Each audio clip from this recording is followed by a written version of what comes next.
Welcome to the Kinder Mind podcast, where we're devoted to opening up conversations and destigmatizing mental health. We'll bring you interviews with practitioners in the field of mental health, researchers uncovering new knowledge and best practices for treating mental health disorders, and individuals sharing their mental health journey. Right. Okay. Let me make my note bigger. Thanks so much for joining us for another episode of the Kinder Mind podcast. Today, we are exploring living authentically. We're here with guest speaker Rebecca Fink, life coach. Thank you so much for joining us today, Rebecca. Thank you. I'm excited to get into it. Absolutely. So, thinking about this topic of living authentically, what do you define as living authentically? Really, what living authentically is a pattern. It's a pattern of habits and decisions that come from a really deeper than normal review, and more so than just reviewing, but an acknowledgement of what comes up for you as you live your day-to-day life, as you make decisions, as you're confronted with interactions and go through everything you would normally go through. In other words, it's being able to engage with people in the world in a way that brings you very sustainable peace. Thanks so much for sharing that. So thinking about peace and kind of the way of the world today, what does it mean for someone to be true to themselves and, live their lives in authenticity?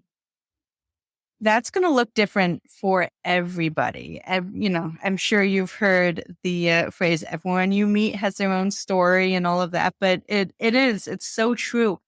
Really, what I think being true to yourself is doing what you need to do to allow yourself to feel comfortable accepting the reactions and emotions that come up for you, again, just during the course of day-to-day life. And then understanding how those reactions and emotions guide your next steps. How do they impact the decisions that you make? So then thinking about differences, I know we hear, like you said, being true to yourself and authenticity and being genuine. Are there any differences between authenticity and just simply being genuine? Yeah. So a lot of times they're used interchangeably. And honestly, it's not a huge deal that they are. But if you really want to get into it, being genuine is more how you relate to others, while being authentic is a very inward reflection. It's how being authentic is how you express your inner self to the outer world. And in order to do that, you really have to do the inner work. So genuine is more outer self. Being authentic is more inner self. Thank you so much for distinguishing that. Full transparency. I did not know that difference before today. So that's super helpful to think of it from a lens of like authenticity and living authentically is really you focused. You're the driver in the seat for that. Whereas being genuine is more for others and those types of connections and what that looks like. So thank you for that. Sure. What are some common barriers that people may face when they're trying to live authentically? Oh my gosh, there are so many because it's hard. It's really difficult to accomplish authentic living. And it's always a process. There is no, I've done this for 7 years and now I live authentically every day. No, it's a living, breathing process that goes throughout your whole life. But I think one of the most common barriers is just the desire for positive input. This can be even from your own internal messaging.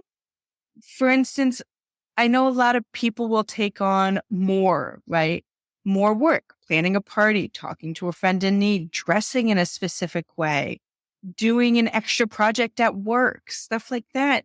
And they may feel really good about it, right? Maybe the party went super well. Everybody's talking about it for years, or maybe your friend feels just so much better, so much more unburdened after you talk. And that gives you a sense of accomplishment and sense of joy. Or you were really successful in that project of work at work. You got a huge promotion, you got a raise, wonderful things happen to you.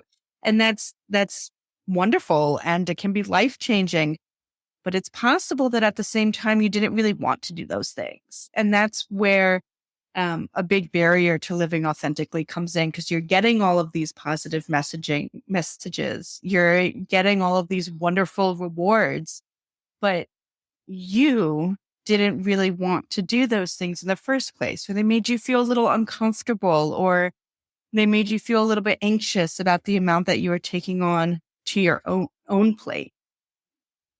So I think that desire for positive input, while it's a great thing usually, actually in this case can be one of the most common barriers. That definitely leads me to my next question. So things about barriers and expectations and pressures. How does societal expectations and external pressures impact our ability to be authentic? Oh my gosh. I mean, in every way, in every single way you can think of.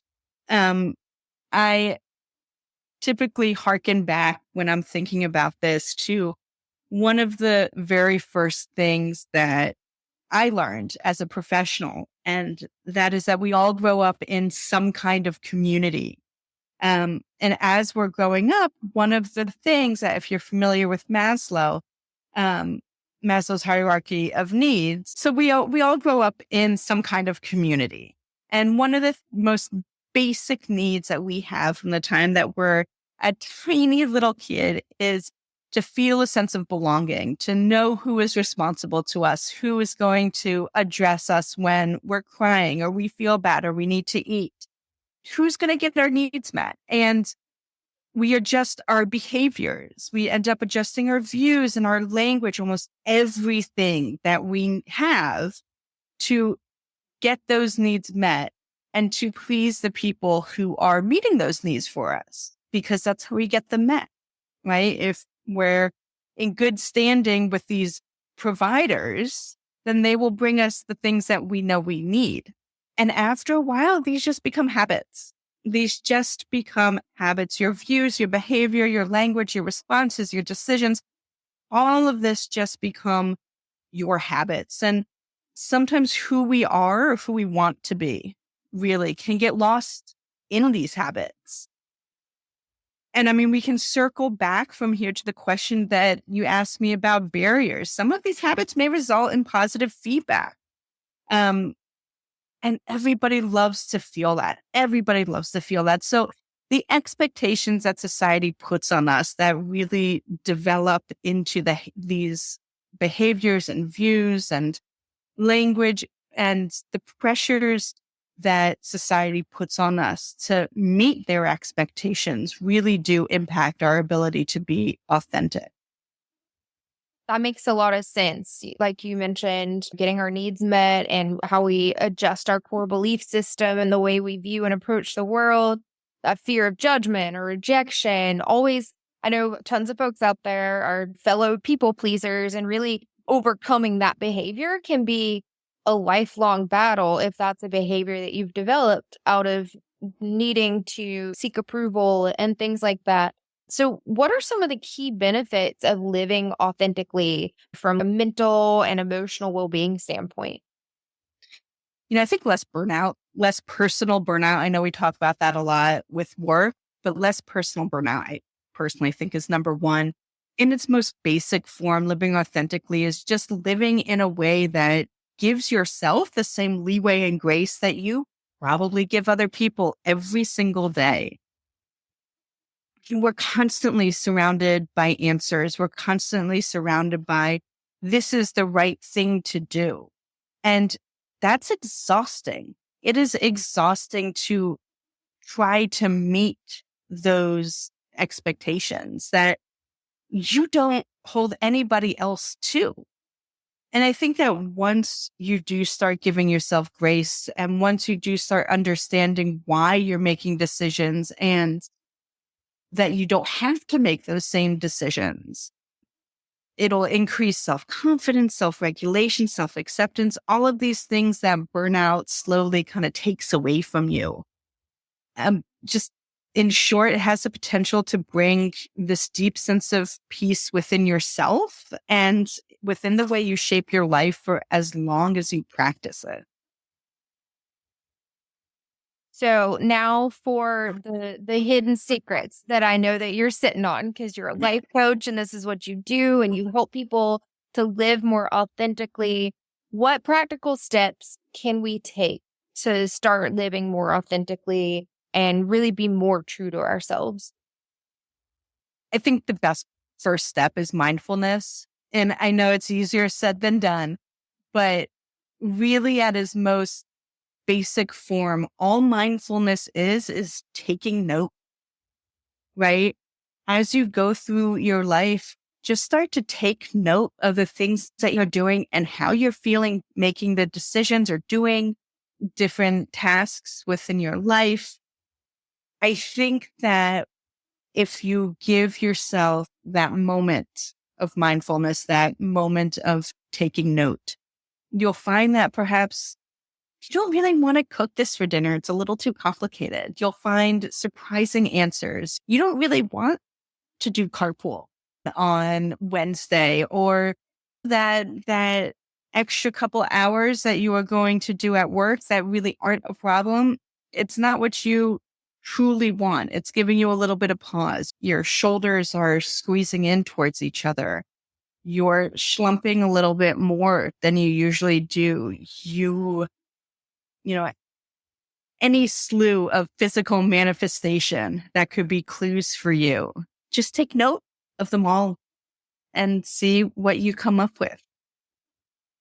I really love that recommendation. So that mindfulness piece, like you mentioned, self-reflection, checking in with yourself, journaling for those of you who can do that. I'm the world's biggest hypocrite when it comes to journaling. I always including that in my advice, but that is not advice that I can take. I can't bring myself to do it.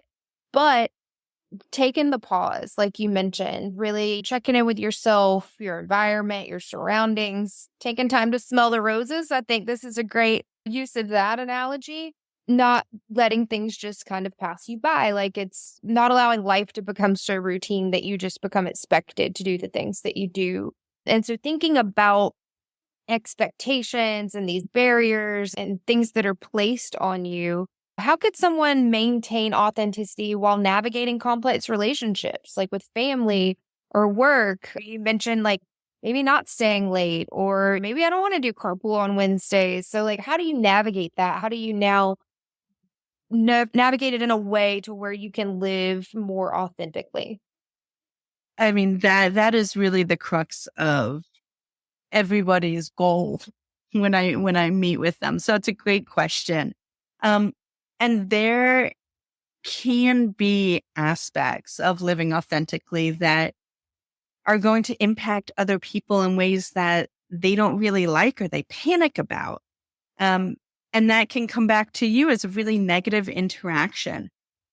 What I usually say is that boundaries are a positive thing, whether that be the boundaries that you're realizing you really do need to keep when you have this authentic view of yourself, especially for complex and work dynamics, and working through those boundaries, really holding them there. Now, keep in mind, living authentically doesn't mean do whatever you want whenever you want. And here are the tools to kind of rationalize those. You can still do the things that you're not super excited about. You can still stay 2 or 3 hours overtime at work. You can still volunteer to throw that party for a friend. The difference is that you're making a very self-aware, intentional decision. So while the goal of living authentically is to create this inner peace, it is a big ask to tell somebody, hey, now that you have this tool, you should always feel inner peace. It's a practice. It's a practice that you can keep coming back to. And maybe the authentic decision is, I really need to stay for an extra hour, or I really do need to step away and take this call. But you're doing it in a very self-aware, intentional way. I love that you talk about like intentionality and even giving yourself, permission to make these choices that might not exactly be what you want to do, and how it's really a journey. It's not something that you can just use as an excuse to stop doing all of the things. I know we've talked about the people pleasing thing, and that's definitely something that I've become more aware of, I think, as I'm getting older, of, being way more protective with my time. When typically I want to help as many people as I can, I want to do as much as I can. So then I would habitually stack my plate with this mountain of stuff that there's no way I could humanly possibly like accomplish. And then Right. I really had to take a pause and look around me and see, who is this negatively impacting? Well, it's impacting me. I have no time for self-care.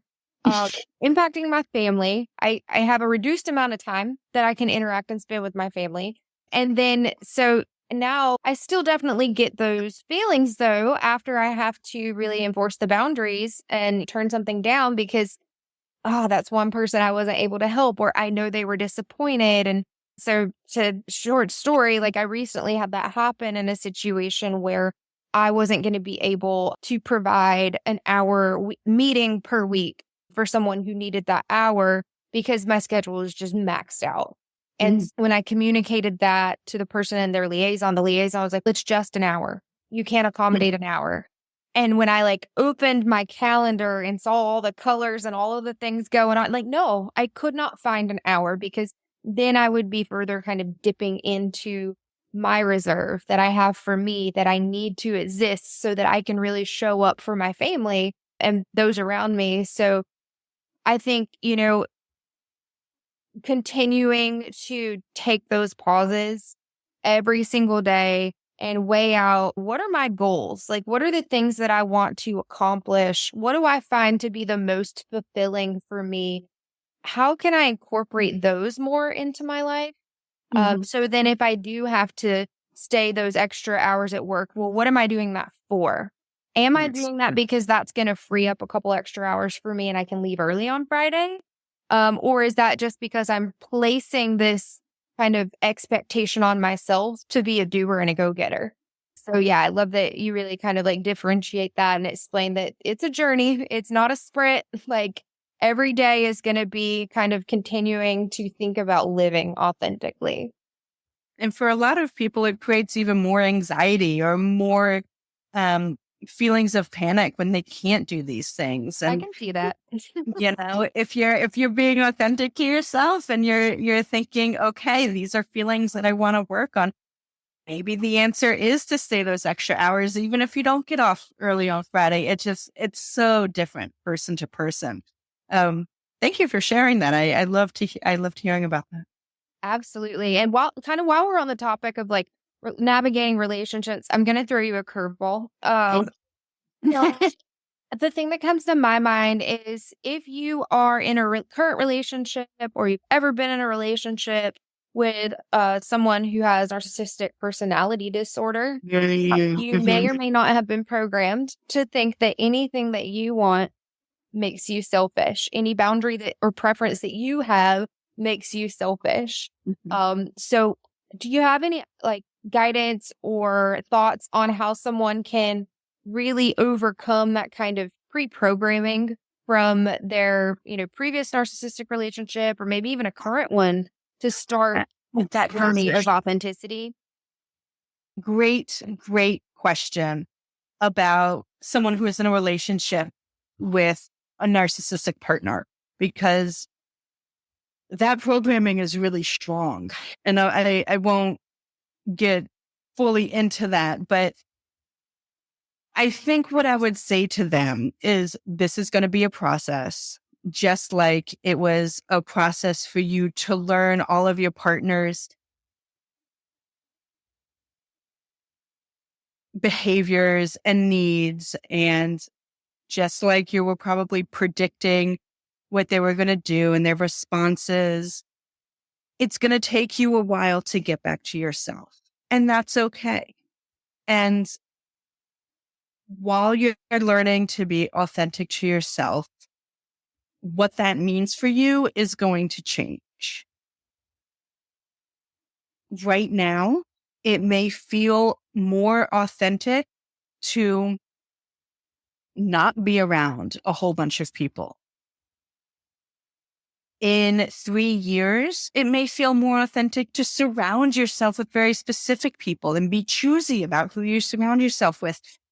But it's going to be a lifelong process, because what you're doing is unlearning and then very slowly learning all of the different aspects of life, like self-worth, self-confidence,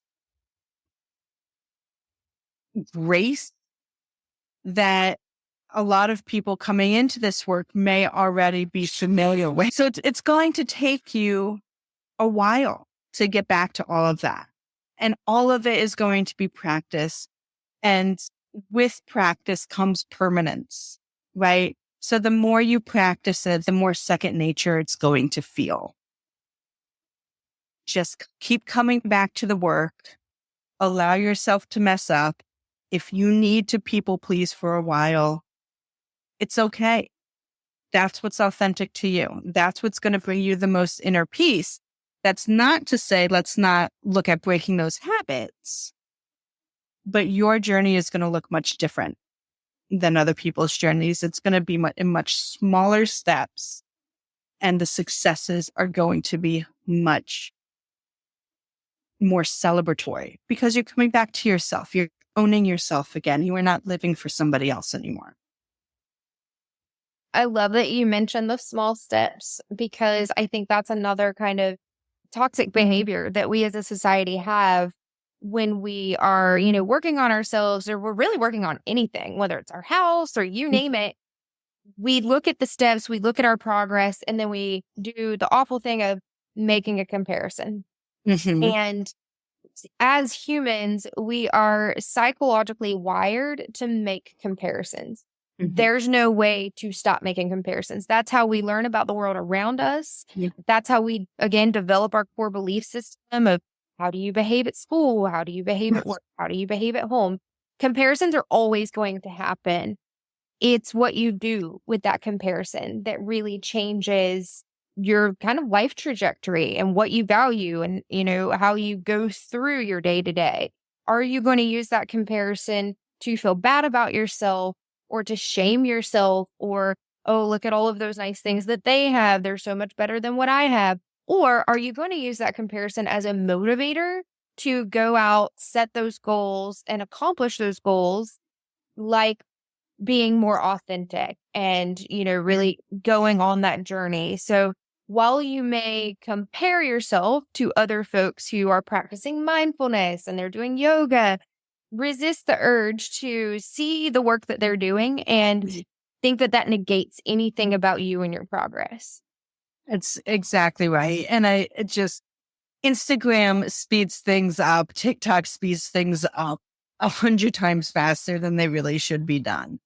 So you have people who are talking about their own mental health journeys or their own authenticity journeys on those platforms. And I think what people really forget is that they didn't wake up one day and just decide to be like that. And if they have, they haven't done the work. No, absolutely. I could not agree more. So then thinking about authenticity and kind of the broader picture, how can living authentic, this word, I knew it was eventually going to get How can living authentically contribute to broader social change or influence societal norms?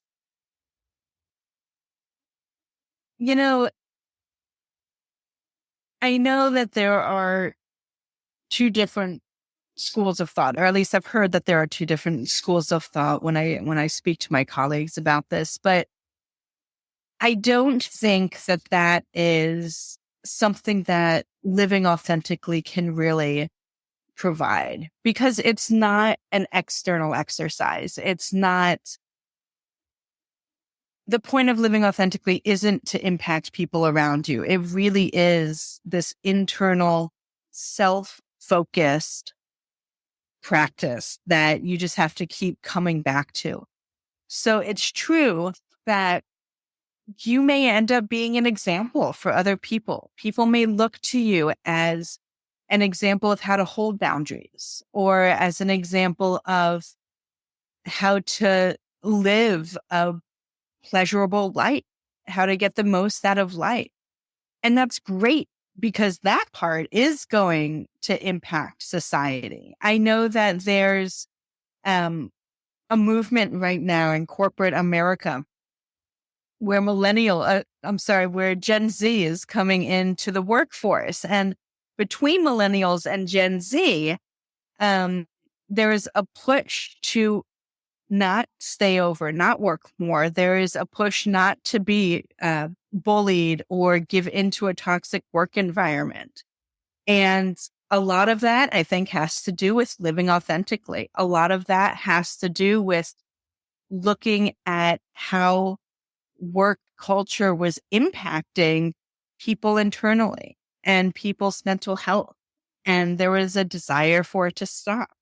So in those ways, it absolutely can. But when you're starting to practice living authentically and when you're continuing with that in your life, I don't think that there is an end goal to change society or be a catalyst for that change. But like I said, the outcomes of living authentically may do that.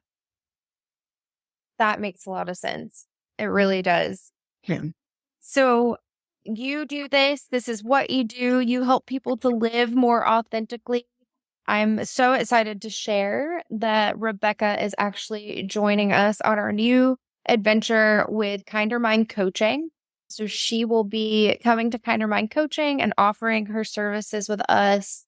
Look for that to launch within the next month. We will definitely update everyone once it does. And I hope you all will check it out and get started on working on yourself and becoming more authentic. Rebecca, are there any kind of parting words you'd like for our listeners to hear? I am super excited to start with Kinder Mind. And I'm super excited to start working with you and the clients and people who are ready to jump into this. Yeah. Wonderful. Well, it was so nice having you on the podcast today. I thank you so much for your time and all your wonderful insight. You too. Be well. The Kinder Mind podcast is produced and edited by Dr. Elizabeth Barlow, with music by Pax Minerva.